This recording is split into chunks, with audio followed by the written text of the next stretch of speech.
You're talking about live problem solving. Tell me what that is. I love the opportunity to do this at a national scale. Everyone has problems, problem listings that won't sell, problems with clients, branding and marketing questions, or challenges just with business strategy. And when you can do it on a national scale, we kind of learn from each other because we're willing to share a little bit more. And it's just we start off by defining what a problem really is. I think people confuse problems with complaining, especially on social media.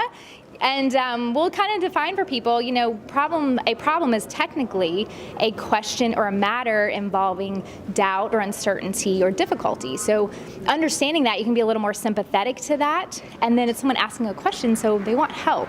So we have the opportunity for the audience. It's a little daring because we're relying on the audience to share and to be willing to learn. But if they do, it's highly successful because you learn hearing the process of how you get to the solution. So if I call you and I say, I'm 2 days from closing, my clients are saying they're not going to budge, and there's a huge problem in their house that they really need to fix. The buyers are saying they're not going to do it. I need help. Yep. What do you do? What's the next step? That's like my daily life. At this point, I get emails and texts from all over the country that start with WWKD for what would Karen do, yes. Which literally I will get a text that's WWKD, and I'm like, okay, I know what's coming. But we'll have those kinds of meetings all the time, and it starts with questions of, okay, what's the buyer situation? How many days? What's the problem? What's the relationship with the agent on the other side? Does your buyer want this ultimately to close, or are they looking to get out of it? So there's so many things that you've got to ask those questions instead of just with a little battlefield patience. I have kind of a military background, so that's one of the best things I teach people is like slow is smooth, smooth is fast, get the extra information before reacting to everything.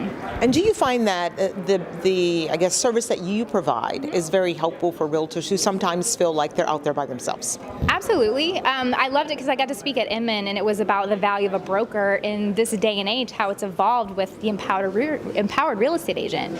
And talking to my own agents, and then the ones that I consult with across the country, it was always having that someone to ask questions. Half of my day is probably spent with just teaching people that words have meaning, and not just your word choice, but even when and how you use them is paramount. So a lot of times it's, what do you think of this email? I'm like, backspace, backspace, backspace. Don't say that. You're being overly defensive when you don't need to, or really kind of digging into that. And at this point, like I said, I don't even know how these people find me across the country. NAR had featured us in 2016 as a broker standout, and then I got calls and visitors from 21 different cities across the country that just want to ask questions because everyone's trying to be relevant and has these problems.